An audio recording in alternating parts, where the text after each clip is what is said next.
Hi. So I'm working on editing the episode you're about to watch or listen to right now. And I wanted to open by just saying we talk about some stuff that is in the headlines right now in regards to sexual assault, sexual misconduct, pedophilia, and in relation to how it's portrayed in the film we're reviewing. Now, these are obviously very sensitive and raw topics for people, particularly right now. So, if anything we say is offensive or bothersome or you take issue with it, it's totally fine, totally understandable. Glad that you do. And we talk about our own conflicted feelings on this in this episode. So my one request is if anything we say in here offends you or you take issue with it in any way, just please listen to the entire episode so you get the full context under which we are talking about this, keeping in mind that it is a review of the movie and we're talking about the social issues surrounded and presented in this film before you leave any comments or reactions. That is my only request, even if you still hate me after the whole episode. Thank you. Hope you enjoy this show. Gentlemen, the time's come once again to discuss things.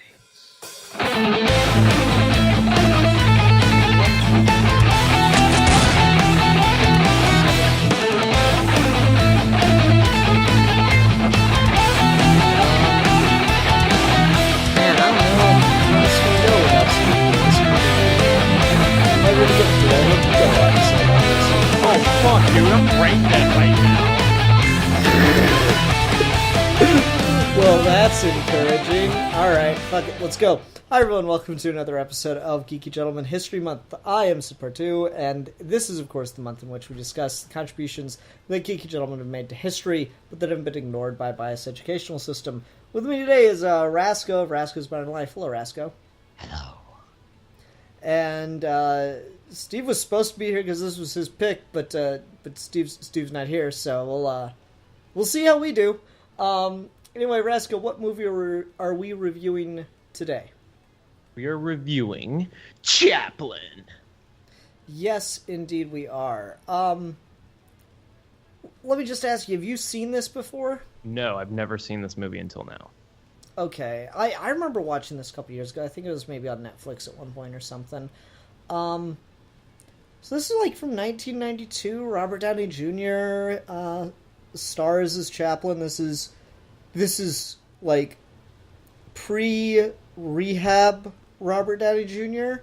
I don't know if it's pre-cocaine Robert Downey Jr. There are eras of Robert Downey Jr. Yeah. And so this is early 90s. It's got like a lot of people in it who, you know, it's just kind of like amazing to see them because this is like either before their careers really took off or stuff like that. So that's kind of interesting. I don't know, Rasco, what did you think of the movie though? I like this movie. So this movie is really well acted for starters. I was really surprised. Like, I thought Robert Downey Jr. was really good in this movie. Like, I mean, I know he's a good actor, but I haven't really seen that many Robert Downey Jr. movies besides, like, the Iron Man movies.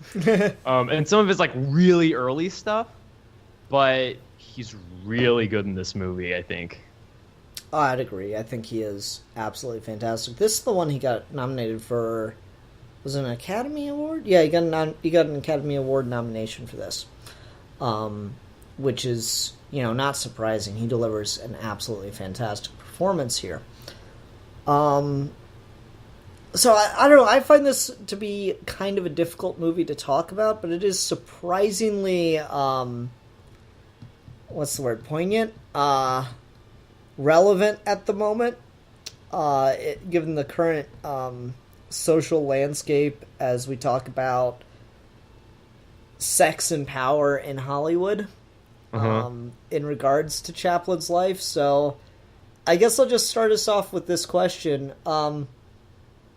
Would Chaplin be able to cut it in Hollywood today, given, like, literally today, given the way this shows that he acted, this is not like terribly exaggerated. If anything, it's a little understated.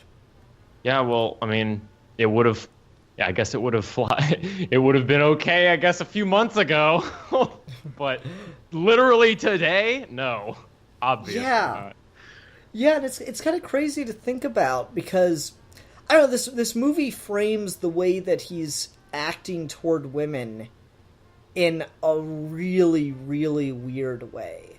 Because you got frickin' Mila Jovovich is in this movie as one of Chaplin's many wives, and we see her being like, Mila Jovovich is a beautiful woman. We see her being incredibly sexy, incredibly attractive, and the character's supposed to be 16. And it's just like, that is such a weird and uncomfortable way to frame things. Like it's so weird because they keep doing this. They show you these different women who the actresses are over 18, but the characters are supposed to be, 16, 17 or whatever.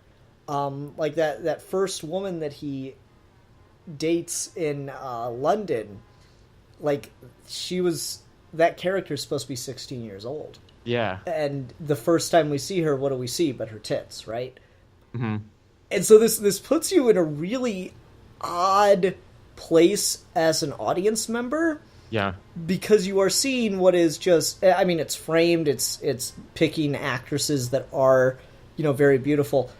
You're seeing, I guess it's trying to put you in his shoes of seeing women, as seeing these incredibly beautiful, incredibly attractive women, but then you're also told kind of like after the fact how old they are, and it just makes you like really like, it makes me fucking uncomfortable, to be honest. I think that's what they kind of want you to feel. I don't know. What do you think of that? Yeah, I feel I was like, because of all the stuff that's happening right now, I was like, all of those scenes were really interesting because I was like, what did people think when this movie came out? Like, did these scenes play weird at all?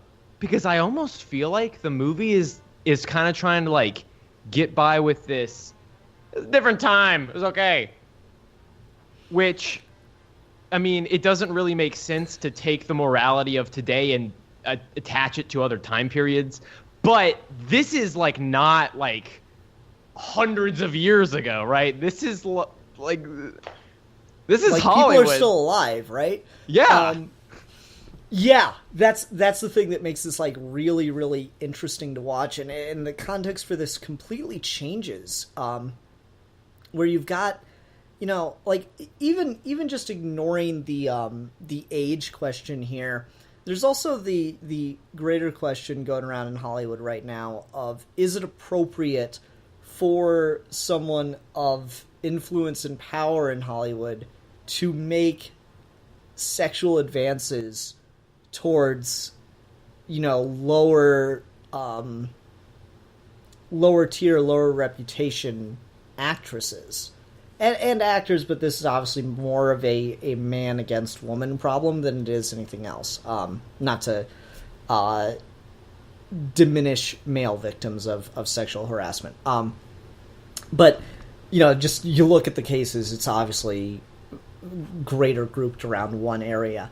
So like when you throw the age question out of it, even if you accept different time argument, which by the way I don't, but if you just throw the age question out of it, it's still this like immensely powerful man in Hollywood going up to these women who are all just starting careers as actresses. And, in the movie, it's not presented as just asking for sex. In the movie, it is like they frame it in such a way that he is always looking for this relationship that he never got to have. Mm-hmm. And like, so he never quite grew up is the way that they try to present it in this film. And again, it like, I don't know if it's possible to talk about this movie outside of this modern day right now context, Yeah. Because like the way the film presents it, is he is not using his power and influence in order to get these women. If anything, they are arguably, again, just as the film presents it, not necessarily talking about the reality. If anything, they are using their, the women are using their influence over him to, kind of steal from him, is the way they present it in the film. Mm-hmm. No, just I can't get some more from that one, please. I'm just thinking about it. Like, I don't know what to say about that. Like, because you're totally right. Like I think it's different because like each woman kind of has a different relationship with him, mm-hmm. and some of them are clearly more like one-sided and imbalanced than others. But it's weird because when is it not inappropriate, right? Like, when is it actually just two people that like each other, and when is it a power dynamic? That is a really, that is kind of the question that I've been scratching my head about, because I've been reading, to be fair, in the modern day, I don't have time to read about all these accusations and stuff. It's not about like dismissing the victims. It's just like, there's only so much time in a day, and I've got other stuff to do. And frankly, I don't feel like I have a ton of ability to affect change in this industry. Change has to be affected by the people in the industry, right? But like some of the accusations that come out, I'm like, all right, I can see how in this particular context that is uncomfortable at the best, but like, just if you look at the general wide sweeping of what's happening, if the guy is asking, even if the context means saying no could mean your job, if the guy is asking, what else is someone that is interested, like let's assume the best. Let's say someone is genuinely interested in a relationship with this, up-and-coming actress or whatever.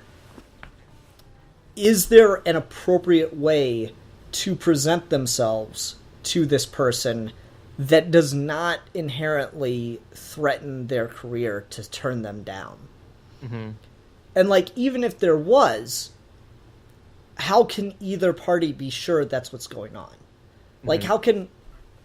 And so it's just this really interesting and head-scratching kind of question, because for me, I believe that a lot of relationships are formed just out of repetition of interaction. Mm-hmm. Default friends. You have certain default friends that you just kind of meet because of the pattern of your life, of your daily routine. Yeah, like right? A lot of people have friends from work or school. Yeah. And, like, it's not that you can't have friends or meet people from outside of those things. It's just you then have to create plans to meet with those people outside of your day-to-day life. Whereas if you're just working with the person, they're around.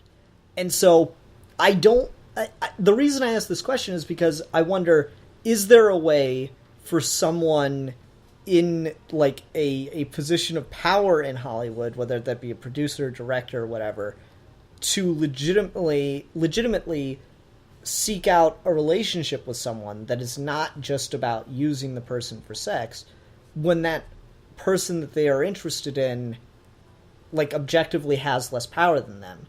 Or is it just a matter of once you reach that level of power, you're not allowed to like, even ask about that kind of thing? And if that's the case, I really wonder how you could possibly, like, enforce something like that, Mm-hmm.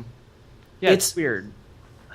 Like, yeah, because it's so weird because, like, attraction is such a weird thing inherently, mm-hmm. right? Like, just, like, how people come to admire each other and like each other in, like, a romantic way, that's weird. And sometimes, like, for example, if you are working on a film right? Let's say you're a director, you're working on a movie, you have this actress in a role in the film.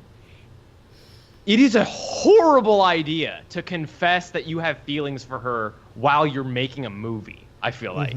I feel like you should just not do that because, one, you shouldn't put that awkwardness on someone because there's a possibility of rejection there, right? I think that the answer is, like, if you're no longer working with them, I think then it becomes maybe appropriate. If you are working on a film and you meet some actress and then you release the movie and, you know, it's months after the movie's out or whatever, and you're not working, you don't have a really professional relationship at that point because you're not, like, literally working together, maybe that's where it becomes okay. Yeah, maybe. But I mean, like, it still does matter what your motives are. Like, if your motives are, like, I want to control this person, then obviously, no, that's not okay. But, like, I feel like if you are genuine and like you actually like want to see if there could be a relationship there, I feel like you have to wait until you are done working on whatever it is you are working on together. I think that's a fair assessment, and you know, we should have prefaced this with, like, neither of us are actually in industry, so we don't know how these relationships kind of develop and what kind of, like, the subtle and exact effects are, and so it is entirely possible we sound like two ignorant idiots. So I'll totally admit that if I'm talking completely out of my ass and I sound like an asshole here, I probably am. Just know it's from a place of ignorance, not hate. But I feel like the only problem with what you were talking about of waiting till after is the notion of like tension that can build up between people if they leave these kind of feelings unresolved, right? And that can create a toxic kind of environment in its own right. And that is potentially as big a problem. And so, like, that's just why I wonder, like, that's the kind of thing I think about when we talk about, you know, sexual harassment, sexual misconduct in industry now. And I should say that none of the accusations I have heard against people are, like, applicable to what we're talking about so far, at least the ones I'm aware of. It's just more the general notion of what not doing that would, like, the general notion of what kind of behavior someone would have to take in order to completely avoid doing that, I think can be damaging in a completely different way. And it creates, like, a weird walking on eggshells kind of thing that's you know, it's just kind of, like, I think emblematic of the kind of Puritan society of America where we're like, we just don't know how to talk about sex with one another without it seeming way too inappropriate or way too personal.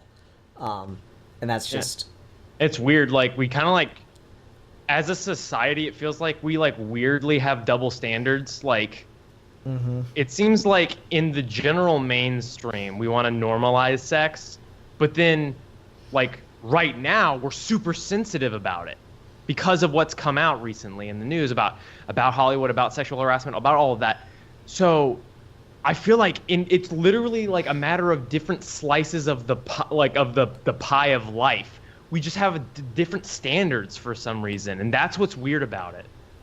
Yeah, I agree. So it's like, it's definitely worth talking about this issue in regards to this film because, again, I don't feel like Chaplin could have survived these kind of allegations and the kind of outrage. And I mean, to be fair, his career almost didn't at the time. You know, this stuff was coming out at the time, and it was like the movie frames it as the only people who hated him for this was like J. Edgar Hoover, and it's kind of funny given what J. Edgar Hoover got up to in his free time.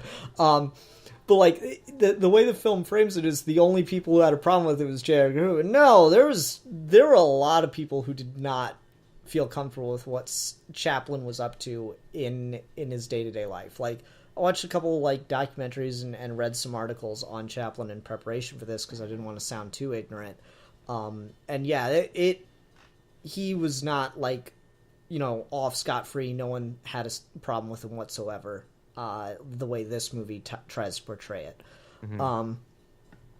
So I don't know. It's a really interesting, complicated, and weird question. And then just beyond the power dynamic thing, the age thing is creepy no matter what. Yeah. Like, the film tries to frame it as when he was, like, a young man in his early 20s, he fell in love with a girl who was 16. And, you know, I knew girls in high school who were dating guys in their 20s. And I thought it was weird then. But, you know, Rasko, what, you're 19? Yeah. Yeah, like, it would be a little weird for you to go date a 16-year-old, but, you know, honestly, that age gap isn't too massive the older you get. It's not super freaky. It's a little iffy, but it's not super freaky, right? I think that there's a big difference between the difference in like maturity level between a 19-year-old and a 16-year-old versus like a 30-year-old and I don't know how many like a 30-year-old and a 27-year-old. Like that's different. I feel like it really is a matter of like you change so much from when you are 17 to 20. Like that is when you think that you're a more layered, complex individual by the time you graduate. But there's so much that happens in that specific age range. That's why I think it's always kind of weird. You're just at a different place. Like you are just I agree. different. Yeah, but like, so what I was talking about though, like when it's the girl in England, it's a little weird, but like if he's truly in love with her, we can kind of go, all right, fine. I guess it's whatever. Yeah, but it wouldn't be weird forever, but it is kind of weird in that moment. Yeah, and then when he gets over to the States and he's in his later 20s, 30s, 40s, 50s, and he's still dating girls that are like 16, and like the oldest woman that I think he marries or whatever in this is like 21. And it's just weird. It's creepy. And the film tries to frame it in such a way where he's like, it's like, oh, well, he just was always in love with this one girl who was 16. And like, did you notice the casting thing they did? Yeah, where they like reused her. Yeah, they reused her for the woman that Chaplin spent the last half of his life with. Mm-hmm. And so that the narrative there seems to be that he was in love with the same woman and he was always just trying to recapture that, and he was only able to see it in, you know, girls of her age range. And that's just, I don't know, like, is that justifying pedophilia, do you think, or? It kind of is. I mean, if he was doing that and like he qualifies as somebody that would be busted on like To Catch a Predator. Like, yeah, if you watch To Catch a Predator, there are so many episodes where Chris Hansen will be like, yeah, you came here, you are 20 and you came here to meet a 16-year-old girl. That's a common scenario that happens on To Catch a Predator all the time. There is no doubt that if Chris Hansen were to walk in or the police were to walk in and he was doing the same things that he was doing then today, he would go to jail. And we would write him off as a pedophile, like straight up. Yeah. And that is what is so weird about this movie is that I really don't think that people looked at. I feel like people had the same thing with like Roman Polanski. Like when you go back and you look at like mainstay celebs clapping for him at like the Oscars, when it was like, yeah, he raped a little girl. And we just brushed that under the rug that, like, everybody was okay with that. It's so weird. And I feel like when this movie came out, I feel like people probably had no problem with it. No, I guarantee they didn't. And I feel it's because the way the movie tries to frame it. Like, yeah, I'm tempted to give it some credit. Like, the scene with Mila Jovovich is by far the most sexualized scene.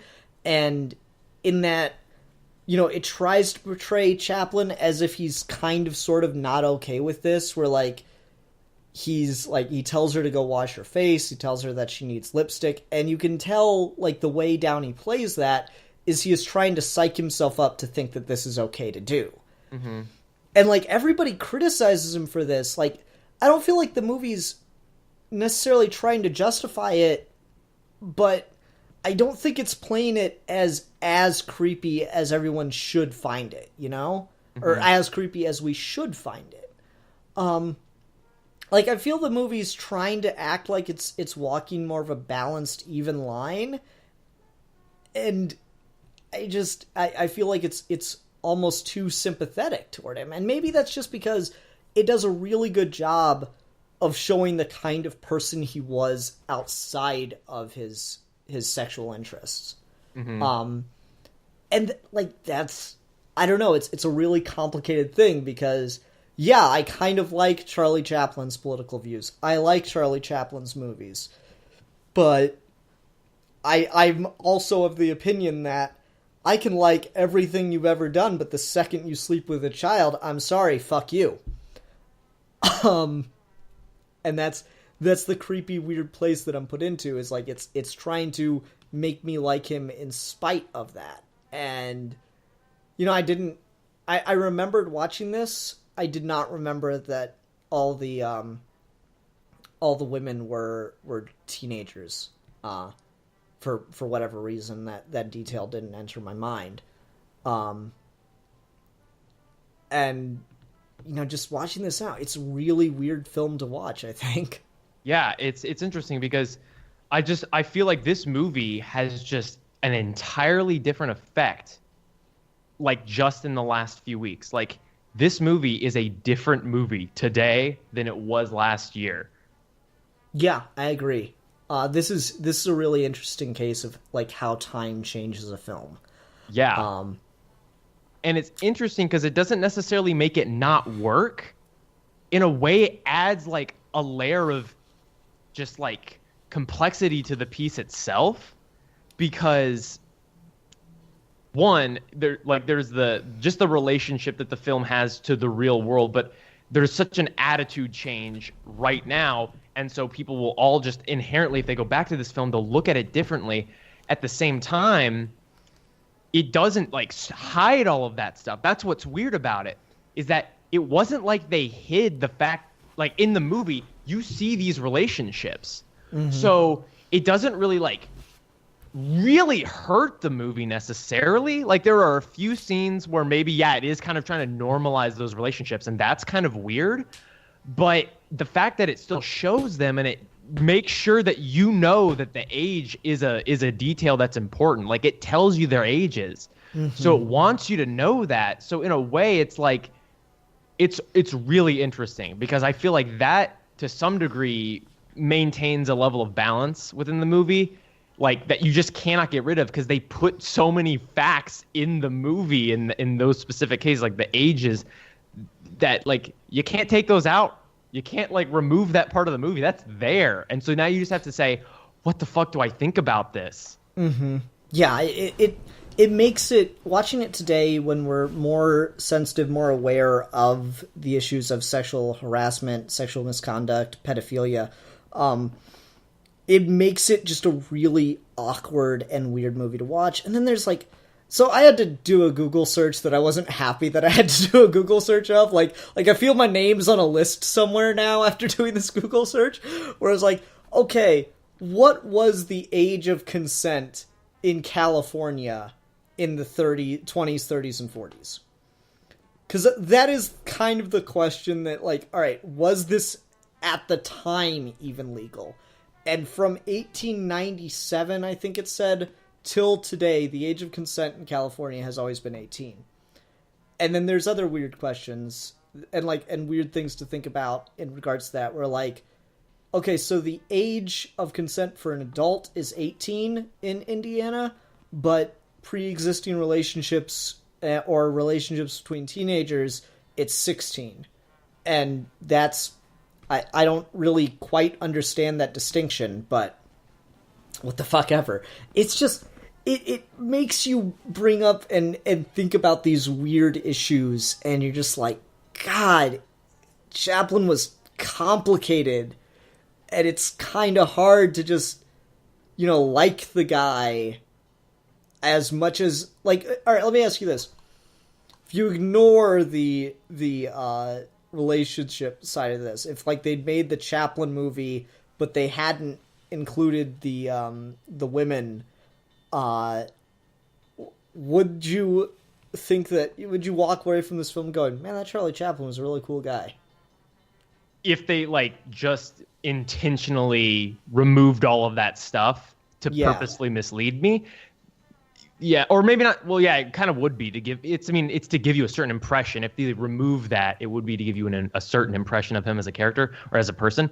I'd come away from it like, yeah, that's a pretty cool dude. He what an interesting person in the grand scheme of human history.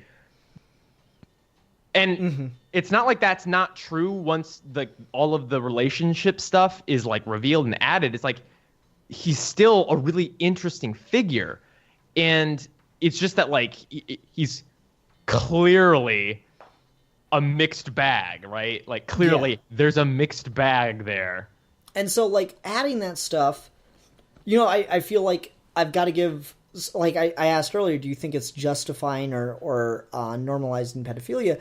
And I think the fact that they show you that stuff is, on some level, an attempt to, not shy away from it and not confront the issue, which is definitely the most controversial thing about Charlie Chaplin. And so it's hard to talk about in any kind of way that makes sense. Like they had an interview with one of the documentaries I watched. They had an interview with one of his second wife, or no, first wife, the one played by Mila Jovovich, where she was like, I was 17 and he had Albert Einstein over for dinner and I was just bored. I just had no interest in anything going on in his social life. I just wanted to hang out with my friends, listen to music and stuff. She sounded like pretty normal 17-year-old, right? And so you're kind of like left with this sense of what the hell was he thinking? And no wonder none of these relationships worked out, because he had nothing in common with these fucking people. I don't know. It's a complicated and weird debate, and I really wonder if Steve even like remembered that they focused so heavily on this stuff when he picked this, because Way to give us the most difficult landmine to walk around, Steve. This freaking thing. It's a weird thing to talk about, because like it's hard not to admire Chaplin on several levels, especially the way this film presents it, but just like in real life. I mean, he was exiled from America for having left-wing political views by J. Edgar Hoover. That was a real thing that happened. And, like, The Great Dictator is a good fucking movie that gives the middle finger to fascism, but as Hoover points out in a scene that I quite like, he's not talking about Germany, he's talking about the United States too.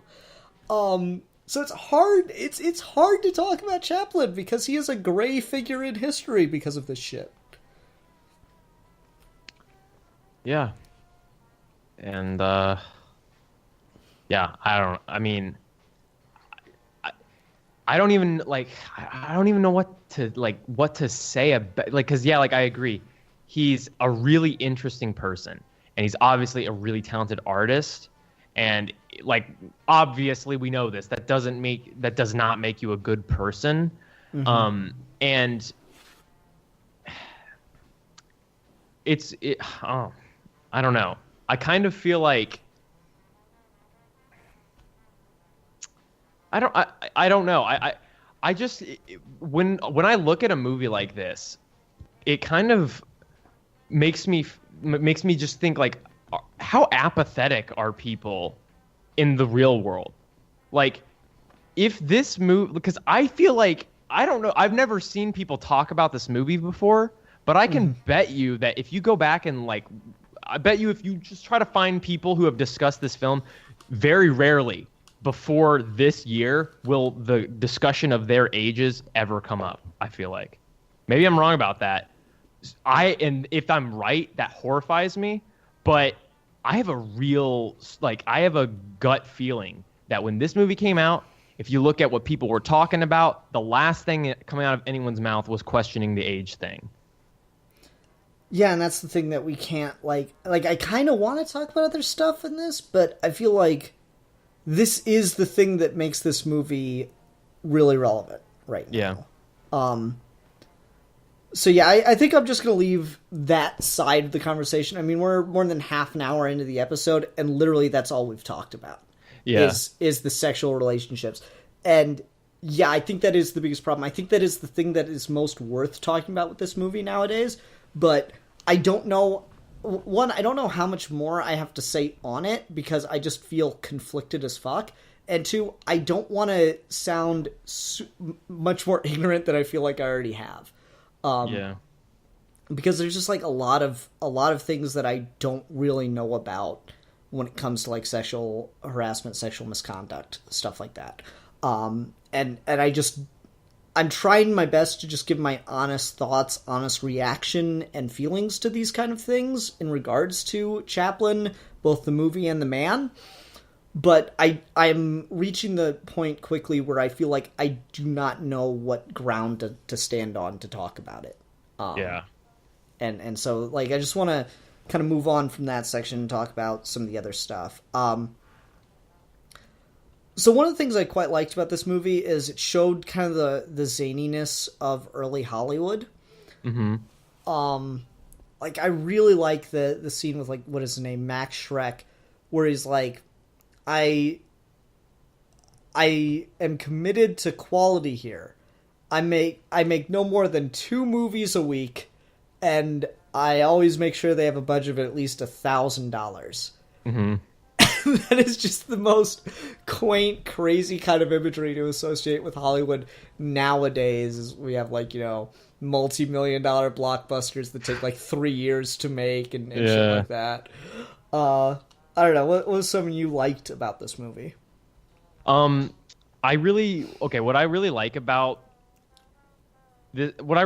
this movie is how, and it does have a lot to do with like the early Hollywood kind of thing, where back then it just seemed like there was no barrier to entry almost in regard. It was kind of like who had the, like, it seemed like because there wasn't as much put into the production of film, in a way, I feel like it was easier for the best to rise to the top because I feel like you probably had more opportunity in a weird way because the scale, like what you have, your ambitions are just going to inherently be smaller because you don't know that things like the Avengers and stuff like that will exist, you know, just decades later in history.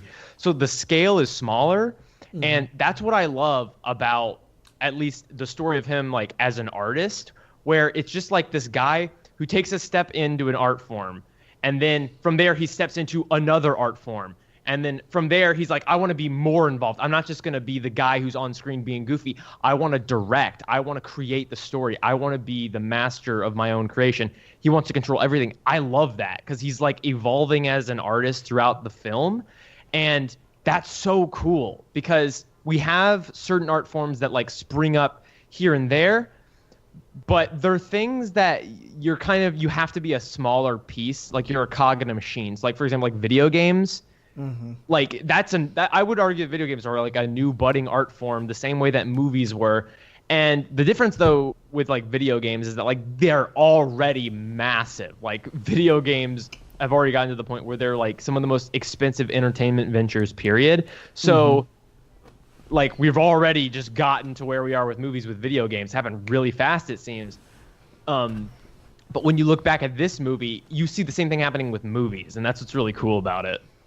Yeah, I really like that. Like, it's really neat to see just how he keeps getting, you know, he keeps drowning himself in his work. And so, like, the point they make, and this is interesting to talk about directly after the relationship thing, because the point they make with some of the relationships is partly why they failed and he kept pursuing these uncomfortable-ass relationships is because he got obsessed with his work and he would just throw himself into his work and completely alienate these women that he never had anything in common with. So, like, I really like the scene when he actually has a wife of at least somewhat appropriate age, and she keeps wanting, and it's while he's working on Modern Times, of course, she keeps wanting to do things with him and his family, and go out and have fun and take breaks and stuff like that. And he is so committed to the work of that movie that he's just ignoring the hell out of her. And you can kind of see, this was his art, this was his true love, was filmmaking. And you watch Charlie Chaplin movies, and it's crazy to think about, because they bring up like the talkie debate, right? They bring up the age of talkies fast approaching, and Charlie Chaplin had one character who he was absolutely famous for, and it was the tramp. And they have scene after scene where he's like, the tramp can't talk, the tramp can't talk. And so he's fighting this battle to keep the silent picture alive using the tramp. And so he's putting everything in and more into creating the films at that point. And that's really, really fascinating to watch, because it's just like through sheer force of will that he is able to keep a medium of film alive on its like last breaths, right? Yeah. And it's neat that they parallel him so much with Douglas Fairbanks, who he was a friend with, and also, side note for you, Rasco, first guy to play Zorro. Yeah, Douglas Fairbanks starred in the original Mask of Zorro. It's interesting that they parallel him with Douglas Fairbanks, because Douglas Fairbanks was the silent movie action star. He was like, I don't know, who's the big action star that's in all the movies now? Liam Neeson? I don't know. Yeah, Liam Neeson, Chris Pratt, someone like that. I don't know. Yeah, like the guy who's in all the action movies and stuff. Like in the 90s, it was Tom Cruise. That was Douglas Fairbanks. That was his thing. But then when the talkie came around, one, he was getting older, and I love the way that they show Douglas Fairbanks in this movie as like this really athletic guy. He's doing like, handstand push-ups on top of a balcony in the middle of a party when he's first introduced. And then, like, as they talk about the talkies coming, he tries to climb the Hollywoodland sign and falls on his ass. And then, just the last time we see him, he's, like, losing his faculties and stuff, and he's quit making movies and all this. But yeah, Douglas Fairbanks, who couldn't keep up with it, who wasn't able really to make the transition to sound, because his act was dried up, and he also wasn't great with the just speech on film. There's all kinds of stuff about actors having to learn to talk on film because the sound quality was really bad. But just he couldn't make the jump, and you meanwhile have Chaplin sitting there fighting tooth and nail to stay in the medium. And then when he ultimately makes the jump is with The Great Dictator, the only time the tramp ever talked on screen. And at the same time, you have, Douglas Fairbanks died during the production of that. So it's really interesting how, life imitates art, art imitates life kind of there. Yeah, that's really interesting, actually. Mm-hmm. Wow. Yeah. Oh man, it's one of those things where we unfortunately don't make silent films anymore, and at least, I don't think we do. Do we? Maybe I'm ignorant. Mel Brooks came out with a silent film in the 70s. That was like the whole point, was it was a silent film again. Yeah. Burt Reynolds is in it. There's some, like, a lot of animated shorts are just sound effects and music, which is basically what a lot of, like, late silent films were. Yeah, okay, so that's about the closest we get to, like, the same storytelling. Like, you use the same kind of storytelling in that sense, I guess. So that's probably the closest thing we do. Mm-hmm. Some of those, like, animated Pixar shorts that play, like, before the movies, stuff like that. Yeah, what was that, Airplanes or whatever it was? Or no, Paper was basically a silent film. Yeah, so it's weird because it's not like silent films are not necessarily, they're not like a different medium, but they rely on a completely separate set of skills when in regards to like storytelling. Mm-hmm. And maybe not entirely, like there's some overlap, but in a lot of ways, like once you take sound off the table in terms of like dialogue, you you immediately like you're changing the game in a big way, right? Like you're taking off part of your toolbox and you're kind of limiting yourself in a way, and you have to work around that and force creativity, and that's actually really interesting. But what's weird is that silent films, they're more or less gone, and that doesn't really happen with any other kind of art form. Like we still have theater, we still have plays, we still have obviously we have books. Like it's not like TV replaces books. It's not like, movies replace plays. It's just like we've kind of added art forms, but silent films really kind of have gone away. And maybe it is because they're overlooked, because it's not like a medium dying. It's just like a specific kind of film dying. Well, I think that it's more the evolution of film, but I think you're wrong in the idea that we don't have, or we lose art forms, because Steve and I did a whole episode just about art forms dying out. Like, the circus is a quickly vanishing art form as people lose interest in it. There are technologies and extensions of art forms that just we don't have anymore. It's a different thing, but like there are sports that just don't exist anymore. Like the Mayans had a game where, if you imagine like a big kind of like hallway almost with kind of a stone basketball hoop, but facing sideways as opposed to facing vertically as opposed to horizontally on either side of this hallway, and they had to like kick a ball through it, and like the thing was couple like 10-20 feet off the ground or whatever. Like that's just a sport that died off because the people did. They're just things like that. Like we don't have things anymore because they did just vanish. They died off. There was an intense loss of interest in them.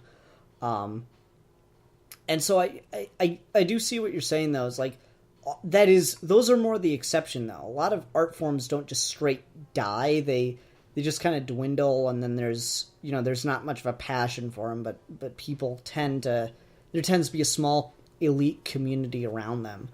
And the silent film is one of those things, like, I'm sure, like, film students and stuff still make them, but I don't think the silent film is ever going to be mainstream again. If it is, it will be like a movie that's the whole point is it's a silent film again. Like The Artist. The Artist. I don't know about them. I've never heard of that movie before. Really? It came out in like 2013, I want to say.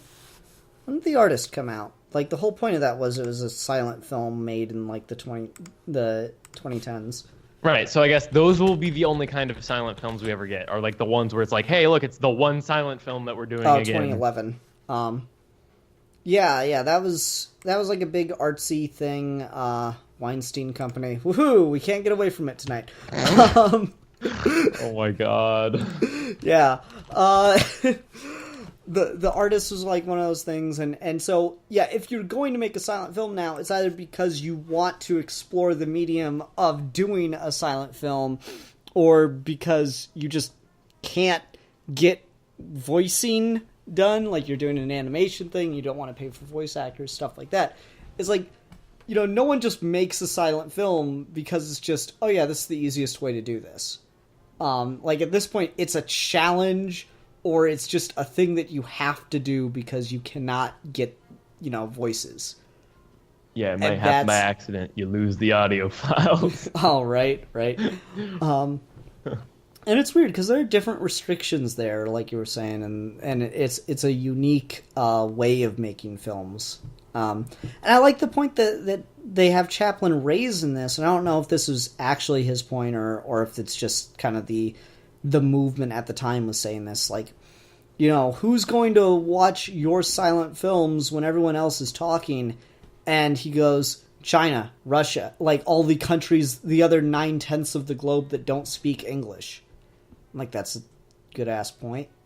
That's interesting, because that's very true. And it's weird because we're kind of seeing that now, where like certain movies have been like saved because of their box office numbers overseas.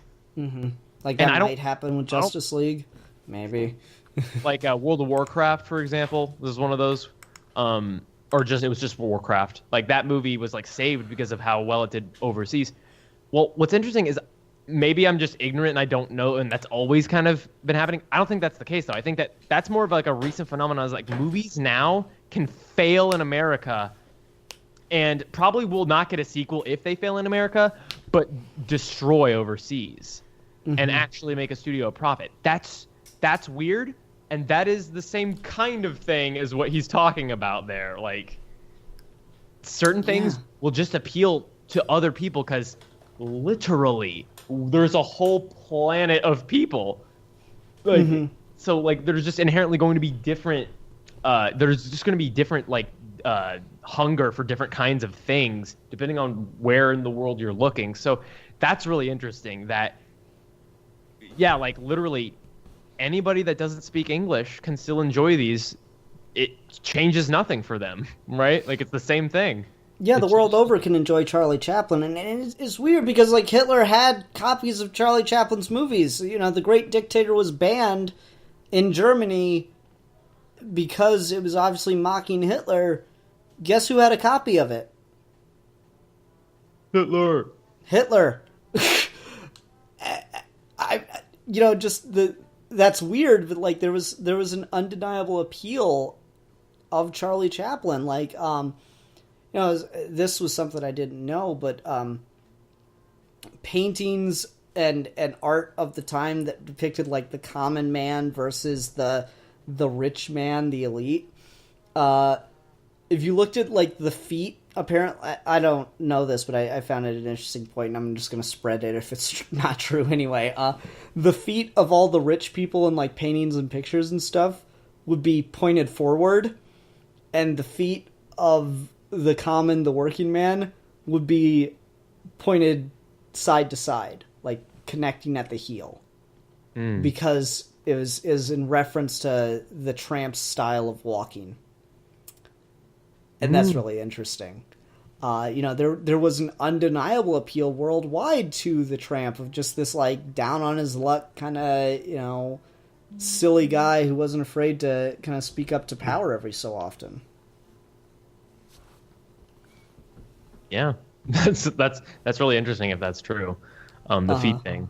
Wow, like man, and one of the things that I think is really interesting about this is like how people appreciate things that are like so simple compared to what we have now, and like it's like really obvious. Like technology progresses, you can show us something that people 100 years ago would have been wowed by, and we can scoff at it and be like whatever today. But there is something just like really I don't know if inspiring is the word, but there's something that I just love about like seeing old art forms that I know people at one point were like in love with, that like they thought this was the coolest shit. Mm-hmm. And that his movies at one point were the coolest shit, and like people lived for them the same way that people today live for, I don't know, like any sort of big blockbuster that they're excited for, or just movies and period. But to them, I feel like it was even more because your life is so much simpler then, and you have so much less avenues to like, entertain yourself, and you're so much more limited. Something like that, it's just got to be otherworldly almost. Oh yeah, like do you know about Buster Keaton? No. Buster Keaton was another guy that was like really, really popular in like the silent film comedy kind of thing. And so like people would have Marvel DC debates about Chaplin and Buster Keaton. Like apparently someone that was like in a relationship with one of Chaplin's kids was having a debate with Chaplin about which of them, Chaplin or Keaton, were the better comedian. And Chaplin apparently sat him down and told him, listen, he might be funnier than me, but he would not exist without my work. Like, that's, the fucking gauntlet, bro. So it's really, really interesting to see, as things change, they still say the same, right? Yeah. Like, people would have just these debates about who's funnier, Keaton or Chaplin, or Laurel and Hardy, or the Three Stooges kind of things. And there are occasions where they're actually on screen together, which is kind of funny.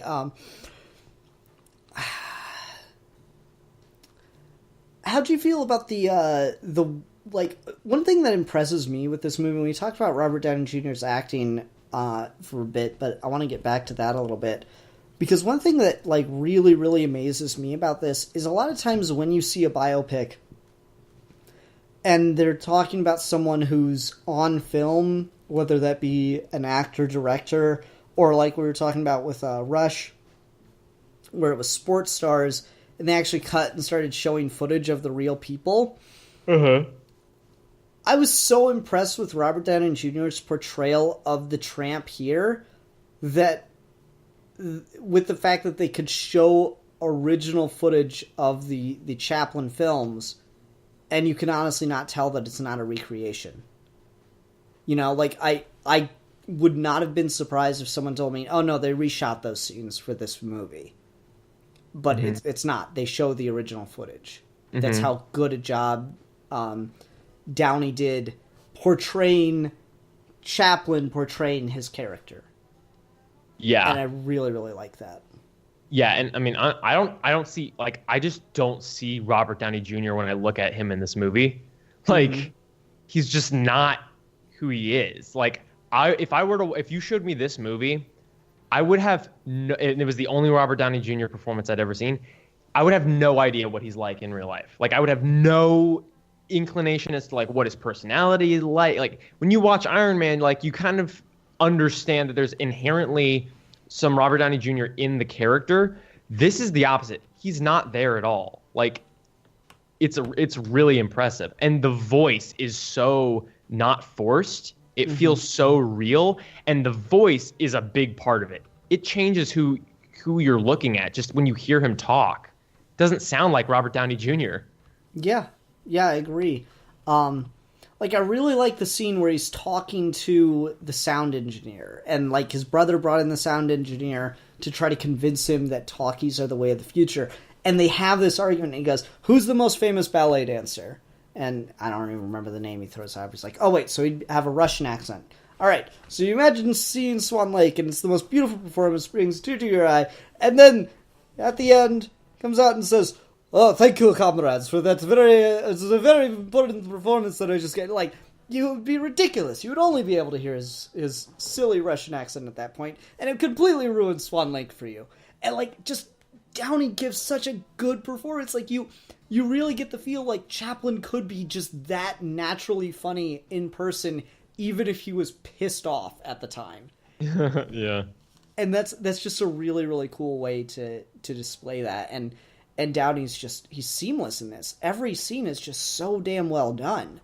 And again, like, there's some stuff where it makes me uncomfortable and it makes me question whether the filmmakers were taking some of the stuff as seriously as they should have. But then there are other times where I'm like, wow, this is just a really, really well-made film. Yeah. One thing I'll point out, I feel like this movie is intentionally shot to where, like, it's not every, I don't want to say it's every scene. There are a lot of scenes in this movie that feel like they're shot to kind of evoke how we would have shot this movie if we were shooting in black and white film. Just a lot of the compositions, a lot of just, like, where they choose to put the camera, when they choose to cut, when they don't choose to cut. It's very, like, it doesn't feel like a movie from 1992, like, at all, in a good way. Like, it doesn't feel like juvenile, or it feels like they specifically tried to make you, like, feel like you were watching a movie that's directed with older sensibilities. And I thought that was really cool. With the exception of a couple of moments, like, was it just me, or did you notice that it, like, kind of goes to a still image? Like, it just stops on a frame every so often. You notice that? Yeah, I noticed that, yeah. I did not like that. That was just a weird thing to do. It felt kind of amateurish. I couldn't help but feel like they were playing around with some of the early days of digital editing. I'm sure most of this movie was probably edited in a fairly traditional manner, but just some of that stuff felt like it was trying to play around with digital editing a little bit. because that's something that's like really hard to do in traditional editing, but really easy to do in digital editing. So I don't know. Oh, let me ask you how you felt about this, because I bet you didn't even notice. What'd you think of the actor that played Chaplin's mom, or actress that played Chaplin's mom? I thought she was good. Yeah, Yeah. it's his daughter. Oh, really? Yeah, isn't that nuts? Okay, interesting. Because I was looking at this because I watched this on Amazon. I was looking at the like the details about it. It has like the genre, director, that kind of crap. It says starring Robert Downey Jr. and Geraldine Chaplin, and I was like, who is that? I was like, there's a Chaplin. Who is that in this movie? For some reason, her name is up in the starring category with Robert Downey Jr. That's interesting, though. I didn't know that. Yeah, I thought that was like really, really crazy that they had this lady play her grandmother. And I think she does a really fantastic job, especially given just the damn people she's got to be in this movie with. Like, obviously she's not, Hollywood, like she is Hollywood royalty just given, who her father was, but she's not in and of herself Hollywood royalty, right? She's not known for anything as far as I'm aware. Like, I'm sure she's been in films outside of this. It's just like she's not an actress you'd spot right away. But like, she's in this with people who were and like soon became Hollywood A-listers, and that's crazy. That she's so like unknown. She gets the part because of like, I mean, I don't think it's too unfair to say that she probably got this part because of her relationship to the Chaplin family. But it's crazy how good a job she does with it, and just how natural she feels there.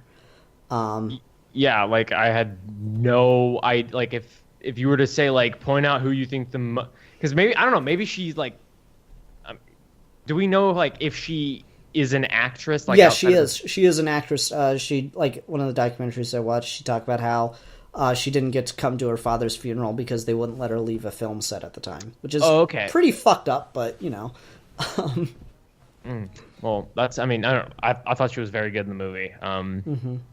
That's really. I had no idea, but that's really interesting. Yeah, it gives it a certain level of credibility when you do something like that. Yeah.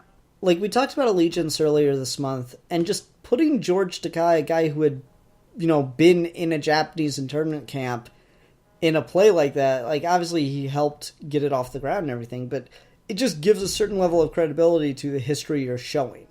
And so I like it when things are able to do that and have it not feel awkward. What's something else we can talk about with this? Did you have like a favorite moment in this movie? My favorite moment is when you first get to see him play like the drunk guy, when he's like comes onto the stage and they have that whole bit where he keeps like falling behind that, like he's like behind the railing and he keeps like falling down and the audience is laughing. It's like the first time you get to see him do his thing, really, I love that scene. I do too. I thought that was really, really funny, and like it's great because Chaplin's whole thing was comedic timing. So that was really, really cool. For me, I have two moments that I really, really like. One of them is when he is in England, like he's gone back to England after all this success he's had, and he wants to like talk with the girl that he met before he left. And, like, he's on the train, and the guy that used to be his boss tells him, oh, she died, no one told you? And, like, as soon as he says that, the train goes into a tunnel, and there's just, like, this brilliant sound cue. And, like, you just feel it with him, which was crazy. I really, really like that scene. I thought that was a very, very well-handled scene. Yeah, that was a great scene. I also like when he gets the letter saying that she's been married.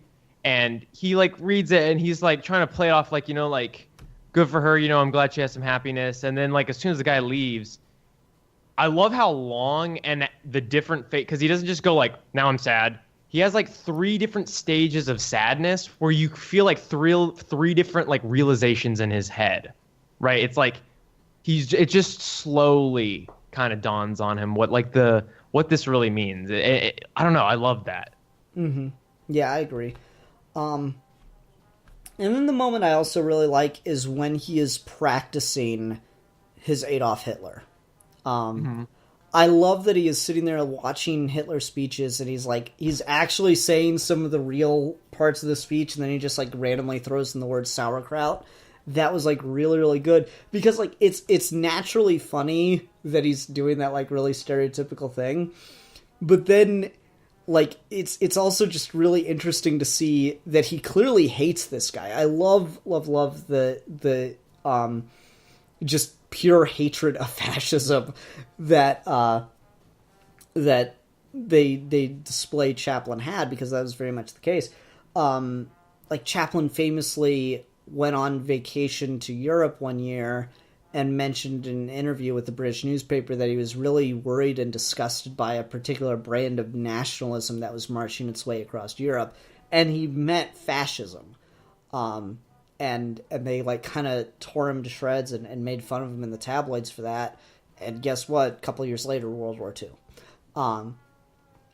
But anyway, I really like the scene that he has where he's like trying to get his Hitler down, and then he just like the film reel stops and he goes for a couple more fake German words, and then he's just like, I know this man, I know him. And because Hitler kind of embodied like that bully that everyone has always hated, you know, and it's just really, really interesting. The everything about that's great. The way it's framed, the way Downey delivers it, the context, and then the confrontation with his brother. And he's like, you're rich, Charlie. You don't want to make a film about Adolf Bloody Hitler. And keep in mind, he made this before the U.S. entered the war. And by the time it came out, and like the U.S. had entered the war, suddenly he was a genius for having the balls to stand up to it beforehand. So it's really interesting to see that confrontation with his brother, where his brother's like, you're trying to push a political message, but you're just a comedian. You're not supposed to do this kind of thing. You're going to get yourself in trouble. And ultimately, they're both right. And I found that really fascinating because, Chaplin doesn't stop at making fun of Hitler. He makes his criticisms of the Third Reich so wide that they clearly fall into the way the U.S. was at the time. And keep in mind, Hitler loved some of the stuff going on in the U.S., based some of the most restrictive Nazi laws off of, existing U.S. laws. So it's this thing historically that people don't like to admit there was a connection with. And I really like the way that Chaplin in real life was able to, address those connections. Mm-hmm. Yeah. Yeah, had some balls. Mm-hmm. Now, let me ask you this in the context of, like, the full context of this film, talking about the pedophilia and stuff.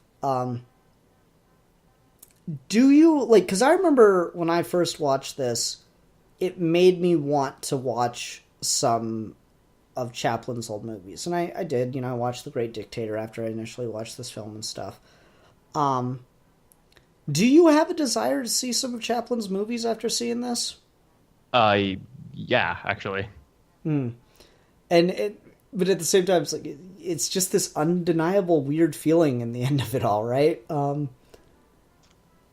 Yeah, it's weird because it's not like this stuff wasn't known. Mm-hmm. That's what's weird about it, is that like he is the historical filmmaker that he is. And it wasn't like this is something that's come to light. Just have known this. That's what's weird. That's what's interesting about it. I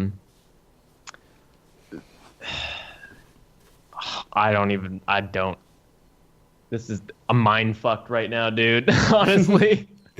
It is a really weird and interesting moral question as we talk about the the further reaching implications of the author is dead. Because, like, that phrase, the author is dead, it doesn't matter, was initially supposed to be about what the author intended their work to be and how the author intended their work to be taken. But over time, it's kind of, like, grown to the point of, like, the author is dead, and that includes the author as a person. You're not really supposed to care, or that this viewpoint says you shouldn't care who the person was. You should only look at the work itself. And, you know, on some level, I do agree with that on some levels. But I really, when we talk about the author, you know, there's a difference between, like, someone like Alan Moore, who I don't like because I think he's a bit of a prick. And then there's someone like Chaplin, who, as a person, some of his stuff I like because he had balls to stand up to fascism. And other stuff in his personal life, I'm like, wow, you were at best a pervert. And, like, I don't really care what the justification is. It was still wrong.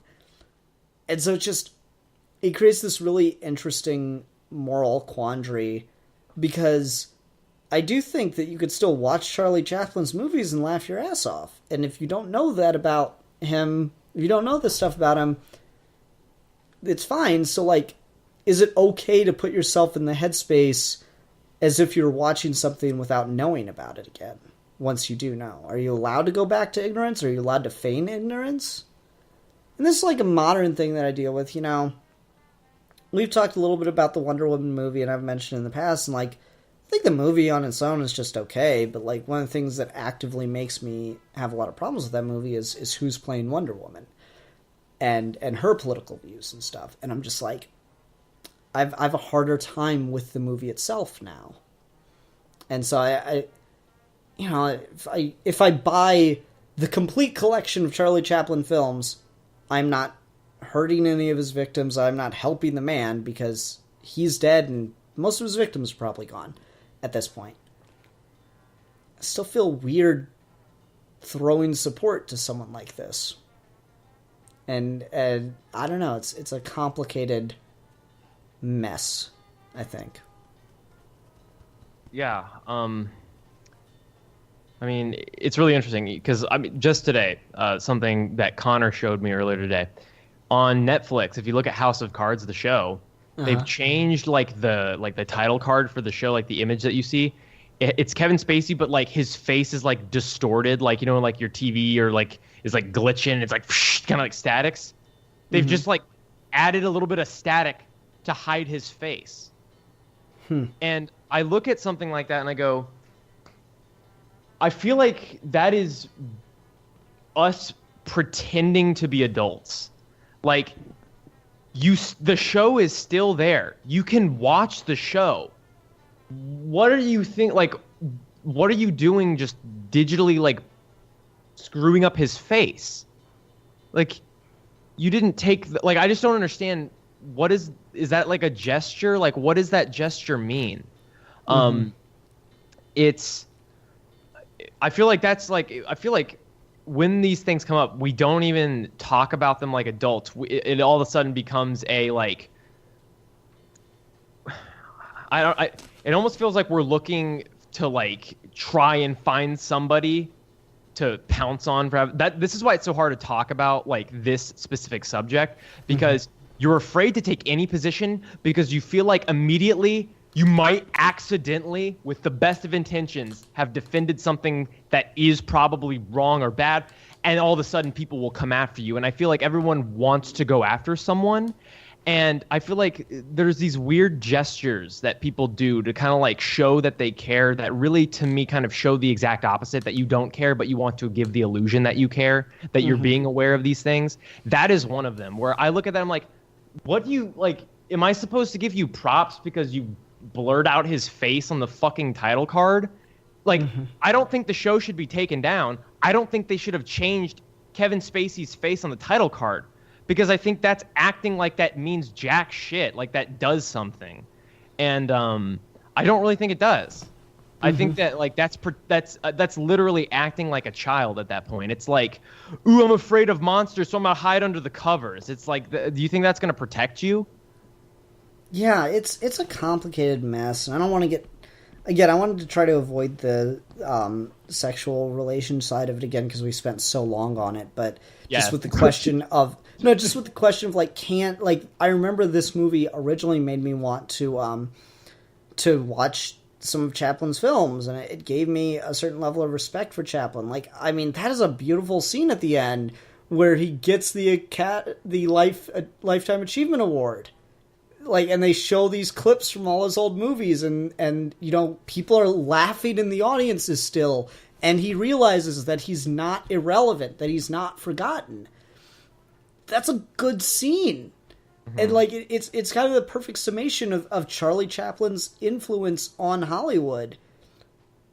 But again, I feel like this movie maybe does something weird where it doesn't quite realize the full implications of what it's doing when it's making you feel that much sympathy, that much emotion for someone who did something that is just, you know, objectively wrong. It's a really complicated web of emotions that you have to sort through.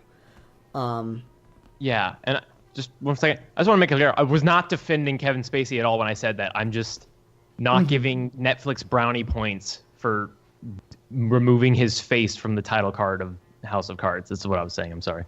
I got you. It's fine. Yeah. I understand the need to feel like you have to clarify everything when you're talking about such a sensitive subject. So, because like I said earlier, I mean, I'm really worried talking about some of this stuff because this isn't an area of expertise for me. I haven't had to deal with sexual assault in my life, luckily. And so I have a hard time talking about this stuff because I do want to listen to and hear people out that have suffered through this stuff. I don't want to feel like I'm dismissive of them, but on a certain level, I just don't know enough about what I'm talking about, so I'm just trying to give my general opinion, and it's entirely possible I'm wrong about a lot of this stuff. It's entirely possible I'm misinformed. I just don't know. And so it leads to some weird stuff that I say. So, whatever works.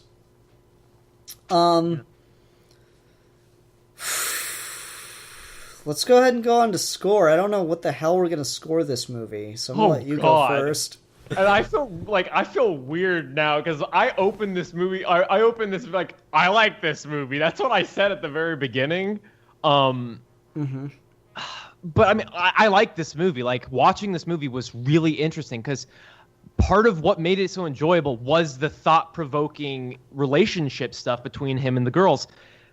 And it wasn't like, oh, this is awesome, I love this. It was that like, oh, this is really food for thought. Like this is a movie that you get something out of and that you can't stop thinking about in that specific regard. And so how am I going to rate this? Oh God. Do we want to not do ratings? Yeah, let's not do ratings. Let's not do ratings. Because it's a really hard movie to talk about. It's getting 2.5 out of 5 because it makes me feel all range of emotions, both positive and negative. How's that? And I think that's about the fairest you can give it. Okay. Cool. God. That's really hard to get through. All right. Rasco, we need a discussion topic for next week. And next week we're going into holiday month. So, Rasco, what's a discussion we can do surrounded by the holidays? Oh, surrounded by the holidays. Oh, God. Do we want to talk about the war on Christmas? Oh, God, no. Gosh. Ugh, I don't know. I don't want it to be, like, political. I want it to be, like... something cheery and lighthearted. God, please. Yeah, please. I want... oh, God. I don't know. Holiday discussion topics. Yeah, it's harder to do, I admit. Okay, can we talk about this? Can we talk about should you allow your kids to believe in Santa Claus? Is belief in Santa Claus morally questionable? Yes. That is interesting. Yes, yes. This is gonna be great. That's what I wanted. Yeah. Okay. All right. Sounds good. We'll talk about that next week, everybody. God, this is a heavy video. All I request is if you're mad at me and you want to leave a comment, totally understand, totally get it. Again, I'm speaking mainly out of a place of ignorance, and I'm totally open-minded about changing my opinions. So please keep that in mind. Thanks. Rasko, you want to close off with anything like that? Pedophilia is bad. Yes. That is all. Okay. Yeah, I agree with that. Okay, everyone, thank you very much for watching. Until next time, I'm the Philosopher. And I'm the beta male cuck. And we are your geeky gentlemen, and we will be discussing things.